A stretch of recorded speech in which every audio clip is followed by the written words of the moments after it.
ഞങ്ങള് 10ാം ക്ലാസ്സിൽ നിന്ന് ഞാൻ പോയല്ലോ, ഞാൻ പട്ടാമിന്ന് പോയല്ലോ. അത് കഴിഞ്ഞപ്പോ പിന്നെ വേറെ കുറെ ഗേൾ ഫ്രണ്ട്സ് 10th വരെ സത്യം പറഞ്ഞാൽ 1-2-3 പേരെ ഉണ്ടായിരുന്നുള്ളൂ. ശ്വേത, ഗായത്രി, അങ്ങനെ കുറച്ച് പേരെ ഉണ്ടായിരുന്നുള്ളൂ. ബട്ട് പിന്നെ അങ്ങോട്ട്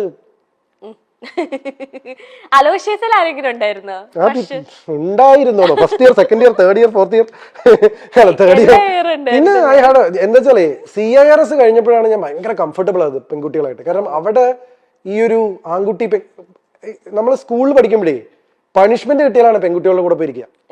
അപ്പൊ എന്തോ പെൺകുട്ടികളോട് സംസാരിക്കുന്നൊക്കെ എന്തോ ഭീകരാവസ്ഥയാ. പക്ഷെ വീട്ടിലത് പ്രശ്നമില്ല, കാരണം ഫാമിലി ഫ്രണ്ട്സാ ശ്വേതയായിട്ട്. അപ്പൊ ഇവളോട് സംസാരിക്കുമ്പോൾ കളിയാക്കാരുമില്ല. പിന്നെ കുറെ കഴിയുമ്പോൾ ആൾക്കാർ കളിയാക്കി തുടങ്ങി. കാരണം എന്നെ ഇവളും ഞങ്ങൾ രണ്ടുപേരും ഒരുമിച്ച് വരുന്നൊക്കെ കണ്ടിട്ട് പിന്നെ അങ്ങനെ അത് പിന്നെ ഗേൾ ഫ്രണ്ട് ഇല്ല എന്ന് പറയുന്നത് കുറച്ചിലായി തുടങ്ങി. അപ്പൊ എന്റെ അടുത്ത് ആരെങ്കിലും ആരാ ഗേൾ ഫ്രണ്ട് ചോദിക്കുമ്പോൾ ശ്വേതയാണെന്ന് പറയും. കാരണം ഇത് ഭയങ്കര പ്രശ്നമാണ്, പെൺപിള്ളേരുടെ സംസാരിച്ചതും നടക്കേടാണ്, ഗേൾ ഫ്രണ്ട് ഇല്ല എന്ന് പറഞ്ഞാൽ പ്രശ്നമാണ്. അപ്പൊ അങ്ങനെയൊക്കെയുള്ള ഒരു സ്പേസിംഗ് ആയിരുന്നു. CIRS എന്താന്ന് വെച്ച് കഴിഞ്ഞാൽ ഞാൻ പറഞ്ഞില്ലേ, ബോംബെ ക്രൗഡ് ആയിരുന്നു, കോസ്മോപൊളിറ്റൻ ക്രൗഡ് ആയിരുന്നു, അമേരിക്കൻ സ്റ്റുഡൻസ് ആയിരുന്നു. ഇവർക്ക് ഈ ബോയ്സ് ഗേൾസിന്റെ ഇത് ഭയങ്കര കുറവാ. തോളിലൊക്കെ വന്നു കഴിഞ്ഞാൽ ഞാൻ ആദ്യമൊക്കെ വേർക്കുമായിരുന്നു. അത് കഴിഞ്ഞ അലോഷൻസ് പോയപ്പോ എനിക്ക് ഈ ഇൻഹിബിഷൻ പോയി. അപ്പൊ എനിക്ക് ബോയ്സും ഗേൾസും ഒക്കെ ഒരുപോലെ. അങ്ങനെ ഞാൻ കൂടുതൽ പെൺകുട്ടികളോട് കംഫർട്ടബിൾ ആവുന്നു. ലൈക്ക് എപ്പോഴും എനിക്കൊരു പ്ലസന്റ്നെസ് ഉണ്ടായിരുന്നു. പക്ഷെ അതും കൂടെ കഴിഞ്ഞോട് കൂടിയിട്ട് പിന്നെ ഫ്രണ്ട്സും ഗേൾസും ലവും ഒക്കെ അത്രയാണ്. ഞാൻ കമ്മിറ്റഡ് റിലേഷൻഷിപ്പിലായിരുന്നില്ല കേട്ടോ. ലൈക്ക് അത് ഞാൻ എടുത്ത് മുമ്പും പറഞ്ഞിട്ട് ഇപ്പോഴും പറഞ്ഞിട്ട് ലൈക്ക് അങ്ങനെയായിരുന്നെങ്കിൽ എന്റെ കല്യാണം എപ്പോഴും കഴിഞ്ഞാണ്. Like I was always in A confused space. ഈ കുട്ടിയാണോ, ഈ കുട്ടിയാണോ, ആ കുട്ടിയാണോ, ഈ കുട്ടിയാണോ, എന്തൊക്കെ സംഭവിക്കുന്ന ചോദ്യം ആ ലൈനാണ്. ഇപ്പൊ ഡീപ്പ് ഡാൻസിൽ ഒരുപാട് ഇങ്ങനെ ലൈക്ക് എല്ലാരും ഏറ്റെടുത്തതിനപ്പോ ഒരുപാട് ഗേൾസ് ഫാൻസ് വന്നിട്ടുണ്ടല്ലോ. അപ്പൊ അതില് ആരെങ്കിലും ഇങ്ങനെ കണ്ടിന്യൂസ്ലി ലൈക്ക് ചേട്ടൻ മെസ്സേജ് അയക്കുകയോ കോൾ ചെയ്യുകയോ അങ്ങനെയൊക്കെ നിന്ന് ആരെങ്കിലും ഉണ്ടോ? കോളും ചെയ്തിരുന്നില്ല. എന്റെ നമ്പർ ഒന്നും മാർക്ക് കിട്ടിയാലും ഞാനിപ്പോ തന്നെ അത്രയും ഞാൻ ഹാൻഡിൽ ചെയ്യില്ലായിരുന്നു. പക്ഷെ I use to get letters എന്നോ, വീട്ടിലേക്കൊക്കെ കത്തുവരായിരുന്നു. ഞാൻ ഇൻസ്റ്റാഗ്രാം ഒരു സമയത്ത് ഇൻസ്റ്റാഗ്രാം അല്ല, ഫേസ്ബുക്ക് ഒരു കാലത്ത് സ്ഥിരമായിട്ട് നോക്കുമായിരുന്നു. പിന്നെ പേടിയാവാൻ തുടങ്ങി. ആൾക്കാര് ജീവിച്ചേട്ടൻ കല്യാണം വെച്ചാൽ ഞാൻ ആത്മഹത്യ എന്നൊക്കെ പറയുന്ന അന്നത്തെ കാലത്ത് അങ്ങനത്തെ കുറെ മെസ്സേജ് പിന്നെ ചോരയിലൊക്കെ കത്തുവരായിരുന്നു. ഇപ്പോഴൊന്നുമില്ല, D4 സമയത്ത് ഇതൊക്കെ ഉണ്ടായിരുന്നു. അപ്പൊ അതൊക്കെ കയ്യിൽ നിന്ന് പോകുന്നു തോന്നിയപ്പോ പിന്നെ എനിക്ക് പരിചയമില്ലാത്ത ഒരാളായിട്ട് ഭയങ്കര ബുദ്ധിമുട്ടാ ടു സ്ട്രൈക്ക് എ കോർഡ്. എന്റെ ബെസ്റ്റ് ഫ്രണ്ട്സ് അല്ലെങ്കിൽ ഞാൻ സ്വാതന്ത്ര്യം എടുക്കുക, എനിക്ക് എന്നെ അറിയാം എന്ന് തോന്നുന്ന എന്റെ സുഹൃത്തുക്കളുടെ അടുത്ത്, എന്റെ സുഹൃത്തുക്കളുടെ അടുത്ത് പോലും ഞാൻ എടുക്കില്ല. എന്നെ അറിയാം എന്ന് തോന്നുന്ന ആൾക്കാരുടെ അടുത്താണ് ഞാൻ റിലാക്സ്ഡ് ആവുക. അത് വളരെ ക്ലിയർ ആണ്. എന്നുവെച്ചാൽ എന്റെ ജസ്റ്റ് ഒരു ഫ്രണ്ടിന്റെ അടുത്ത് ഞാൻ അങ്ങനെ പാറിപ്പറന്ന് നടക്കില്ല. പക്ഷെ എന്നെ അറിയാം എന്ന് പറയുന്ന ഒരു സെഗ്മെന്റ് ഓഫ് ഫ്രണ്ട്സ് ഇല്ലേ, ഈ പറയുന്ന പേളി, ദിവ്യ പിള്ളി, മിയ എന്നൊക്കെ പറഞ്ഞ അഞ്ജു കുര്യൻ, അവരുടെ അടുത്തൊക്കെ ഞാൻ വേറെ സെൽഫാണ്.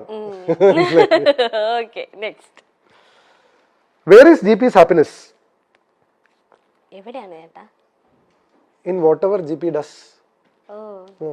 That is what my happiness is. Like ഞാൻ എൻ്റെ ഹാപ്പിനെസ് കണ്ടെത്തുന്നത് അല്ലെങ്കിൽ സ്പേസിങ്, ഞാൻ ചെയ്യുന്ന കാര്യങ്ങളിലുള്ള എൻ്റെ ഇൻവോൾവ്മെന്റ് ആണ് എൻ്റെ ഹാപ്പിനെസ്. ഇപ്പൊ എൻ്റെ ഹാപ്പിനെസ് കെന്ന ഷോ ആണ്. So that's how define my self. ഇപ്പൊ ഇതാണ് എന്റെ ഹാപ്പിനെസ്. അങ്ങനെ എനിക്ക് ഹാപ്പി ആവാൻ പറ്റുള്ളൂ. ഫോർ എക്സാമ്പിൾ എന്റെ ഒരു എലമെന്റ് ഓഫ് ഇത് ശരിക്കും ബ്രേക്ക് ചെയ്യാൻ പാടില്ല. ഐ ഡോണ്ട് നോ, ഞാൻ കെന്നയ്ക്ക് മനസ്സിലാൻ വേണ്ടി മാത്രം പറയാം. എന്തുകൊണ്ടാണ് ഞാൻ എന്റെ ഇൻവോൾവ്മെന്റിലെ ഹാപ്പിനെസ് എന്ന് പറഞ്ഞതെന്ന് വെച്ച് കഴിഞ്ഞാൽ, ഇവിടെ ഞാൻ 100% ഞാൻ ഇവിടെയാണ്. അപ്പൊ കെന്ന ഷോ എന്ന് പറയുമ്പോൾ കെന്നയുടെ മുഖത്ത് ഒരു റെസ്പോൺസ് വരണമായിരുന്നു. പക്ഷെ കെന്നയുടെ ചെവിയിൽ ഒരു ഇൻസ്ട്രക്ഷൻ വന്നുകൊണ്ടിരിക്കുകയായിരുന്നു ഞാനിത് പറഞ്ഞപ്പോ. മനസ്സിലായോ? ഇത് എന്റെ ഇന്റലിജൻസ് കൂടിയാണ്. ഇതിപ്പോ എങ്ങനെ ജിപിച്ചേട്ടൻ മനസ്സിലാക്കിയെന്ന് കെന്ന ആലോചിക്കും. ഇത് പറഞ്ഞപ്പോ കെന്നയുടെ മുഖത്തൊരു തെളിച്ചം വന്നു. ഇതാണ് ഒരു അവതാരകനായിട്ടുള്ള ജിപിയുടെ ഹാപ്പിനെസ്. മനസ്സിലായില്ലേ? എന്ന് വെച്ച് കഴിഞ്ഞാൽ അത്ര അറ്റൻറ്റീവ് ആണ് ഞാൻ ഇവിടെ ഷോയില്. എന്ന് വെച്ചാൽ കെന്ന ഷോ എന്ന് പറഞ്ഞു കഴിഞ്ഞപ്പോ എനിക്കറിയാം എന്റെ ഓഡിയൻസിൽ നിന്ന് ഒരു റെസ്പോൺസ് വരുന്നു. അത് വരുന്നില്ല. എന്തുകൊണ്ട് വന്നില്ല? അപ്പൊ കെന്നയ്ക്ക് എന്തോ ഒരു ഇൻസ്ട്രക്ഷൻ കിട്ടിയിട്ട് പുറത്തുനിന്ന്.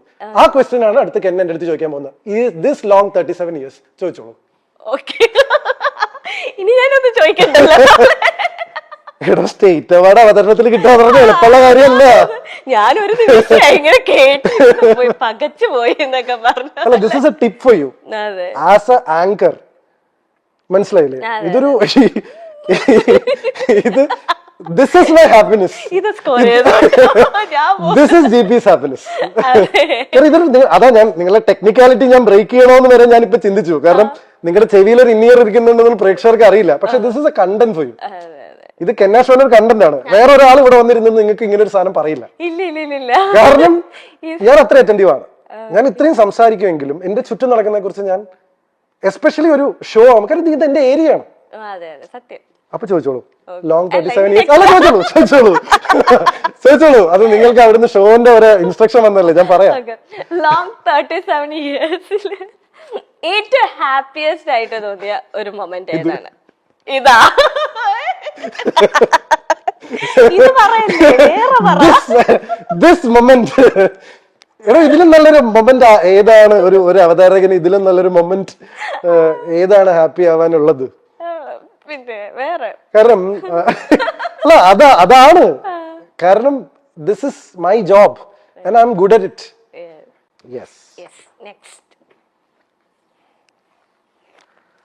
Which is GP's top gossip? ഏറ്റവും ടോപ്പ് ഞാൻ പക്ഷേ ഇല്ലേ ഇന്ന് പണ്ടത്തെ ഒരു ഇന്റർവ്യൂല് ജസ്റ്റ് കേട്ടോണ്ടിരുന്നപ്പോഴത്തേനും കമന്റ്സും ജസ്റ്റ് ഞാൻ സ്ക്രോൾ ചെയ്തതാ. അപ്പൊ അതിലൊരു എന്തോ ഒരാള് വ്യക്തിയുടെ പേരൊന്നും എനിക്ക് ഓർമ്മയില്ല, നല്ല ഡീറ്റെയിൽ ആയിട്ട് GP ചേട്ടന്റെ പേളി ചേച്ചിയുടെ ഒക്കെ അറിയുന്ന രീതിയിൽ പേളിയും GPയും ഇഷ്ടത്തിലായിരുന്നു. പിന്നെ അവരെന്തോ പിണങ്ങി, പിന്നെ അതുകൊണ്ടാണ് അവര് കെട്ടാത്തത്. അത് ഞാൻ ഇനി അങ്ങനെ അപ്പൊ ഞാൻ വെച്ചത് ഈ പേളിയും GP ചേട്ടനായിട്ട് ഞാൻ അങ്ങനെ ഗോസിപ്പുകൾ ഒന്നും കേട്ടിട്ടില്ല. അപ്പൊ ആ കമന്റിൽ എന്തോ ഗോസിപ്പ് ഉണ്ടായിരുന്നു എനിക്ക് തോന്നുന്നു. എനിക്ക് മേജർ ആയിട്ടുള്ള എനിക്കിതിൽ ഏതാ മെയിൻ ദിവ്യപിള്ള ഇതിൽ ഏതാണോ ടോപ്പ് ഗോസിപ്പുകൾ ഇഷ്ടംപോലെ ഉണ്ട്. എനിക്കത് മിയ ചേച്ചി ആയിട്ടായിരിക്കും. പക്ഷെ എന്താ അറിയോ ദിവ്യപിള്ളയുടെ ഗോസിപ്പിന്റെ സമയത്ത് സോഷ്യൽ മീഡിയ സ്ട്രോങ് ആയിരുന്നു. അപ്പൊ അത് ഭയങ്കരമായിട്ട് ആഘോഷിക്കപ്പെട്ടു. അതിനാണ് ഞാൻ ആദ്യമായിട്ട് ജീവിതത്തിൽ ഒരു എക്സ്പ്ലനേഷൻ കൊടുത്തത്. നിങ്ങൾ ആ കണ്ടത് കല്യാണമല്ല, മീഡിയ എന്ന കാര്യത്തിൽ ഞാൻ എക്സ്പ്ലനേഷൻ കൊടുത്തു വന്നിട്ടില്ല. അപ്പൊ എനിക്ക്